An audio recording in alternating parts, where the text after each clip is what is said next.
Friday is Valentine's Day, so how sweet that food specialist Charmaine Broughton joins us now this morning, and you've got 3 delicious recipes. I do. With chocolate. Yes. Oh, I say, who needs romance and roses got chocolate when you can have delicious, doable, and decadent chocolate recipes?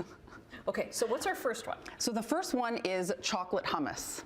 Okay. Yes, so you can actually make a sweet hummus using chickpeas. So I'm going to show you how to do it. So we're going to take that can of chickpeas that's in your pantry. You're going to drain and rinse it. What I also suggest for this recipe is to pat the chickpeas dry. So you're not getting a lot of moisture. Right. And then you're going to pop them into your food processor, and you're going to buzz them up really well. It's going to take, 4 or 5 pulses. Then we are going to start to add the chocolate flavor, which is some cocoa powder. I'll have you put that in. I'll put that in. And some dark chocolate chips. Now, if you were vegan, you could absolutely use like a carob chip and make it vegan. Yeah, in goes the dark chocolate chips. And then some tahini. But if you didn't have tahini, where's the camera there? If you didn't hear, oops. Well, we've got tahini now, folks. All over. This is live. This is your kitchen. There's the tahini. And most of it is inside the food processor. Tahini is a ground sesame seeds, but you could absolutely use a peanut butter if you didn't have tahini. And then just try to make sure it's in the food processor. Yeah, and then a little bit of vanilla and a pinch of salt. Salt, even in the sweet dish, it's the most important ingredient in the kitchen. It brings out the flavors, right? And then we are going to sweeten it up with some of the Crosby's maple and molasses. So this is a delicious blend of Canadian maple syrup. What is that? And molasses? And fancy molasses. And I'm actually using this product in all 3 of my recipes today. Okay. And one thing that I really like about this product is you get that rich, beautiful flavor of the molasses, but it's actually faster than molasses because of the maple syrup. Okay. Get it? Slower than molasses, but this is a little bit faster than molasses.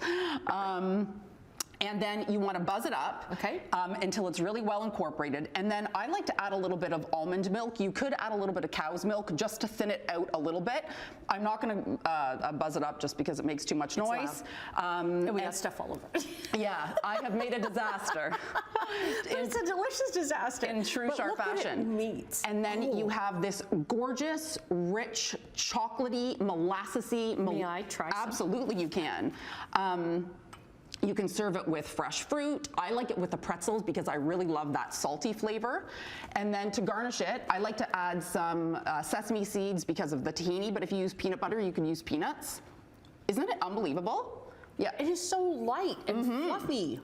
And some dark chocolate. I also like to garnish it with some coarse sea salt, and then a little bit more of the Crosby's maple and molasses. Okay. So delicious, so doable. We have 90 seconds. You're going to make a sandwich, chocolate sandwich. So this is my grilled chocolate sandwich. So for this, we're going to make a compound butter. So a compound butter is just a flavored butter. Okay. So I have my butter, and then I've added some orange zest. So I've just washed the orange really, really well and zested the orange into the butter. I figure if you're buying the orange anyhow, you might as well utilize the zest. Again, a little bit more of the maple and molasses, a little bit of vanilla, and you have this sweet, decadent, delicious compound butter. And then what you're going to do, so if you can make a grilled cheese sandwich, you can make this. We're going to spread the butter onto the bread just as if you were making a regular grilled cheese sandwich. Do you have, is that a brioche bread? Yes. So it's a little bit sweeter. Yes, and you could also do a cinnamon raisin bread. You know what? It's actually really good with a sourdough bread too. That sourness and then the sweetness and the chocolatey. Okay, we are just about out of time. But you've got another recipe there too. Yep. You've got all of these on your website. CharmaineBroughton.com.